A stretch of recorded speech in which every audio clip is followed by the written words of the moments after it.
সিমলার wedding ডায়েরির আজকের পর্বটি ভীষণ আবেগের। আমার মামা বাড়িতে আজ সিমলা আর ওর হবু বরের একসাথে আশীর্বাদ অনুষ্ঠান ছিল। চারিদিকে উৎসবের আমেজ আর প্রিয়জনদের ভিড়। আশীর্বাদের শুরুটা হলো আমার মেছো মামার হাত ধরে।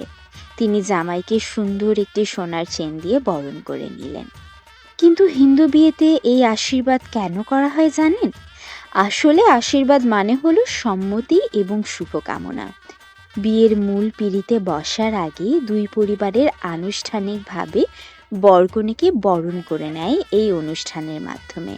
সিমলার এই নতুন যাত্রায় সিমলাকে একে একে আশীর্বাদ করে গেল আমার মেসো, আমার দিদা, আমার মা, ছোট মামা, সিমলার দিদা, মামা এবং উপস্থিত বাকি আত্মীয়রা।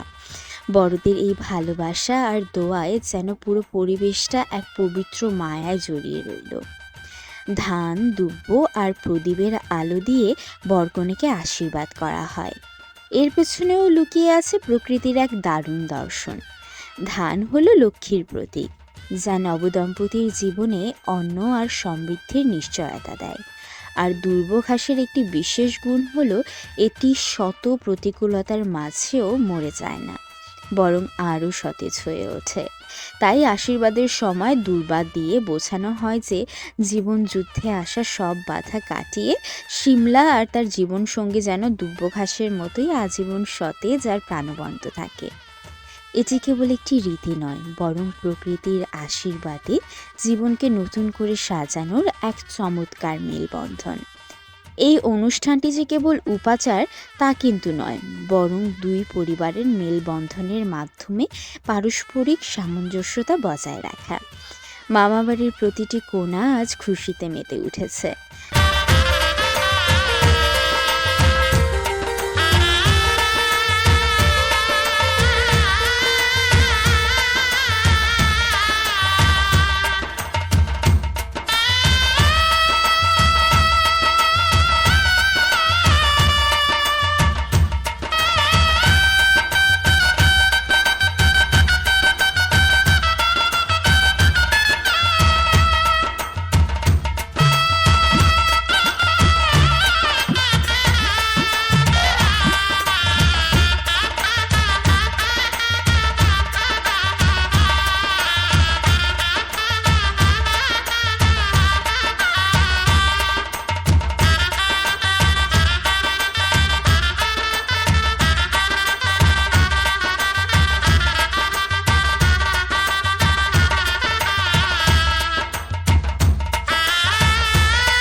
এরপর ছিল খাওয়া দাওয়ার পর্ব এবং আমাদের কনেকে বরপক্ষের লোকজনেরা এসে আশীর্বাদ করলো এবং অনুষ্ঠানের শেষে আমরা সকলে মিলে অনেক আনন্দ করেছি, অনেক মজা করেছি, একসাথে অনেক ছবি তুলেছি।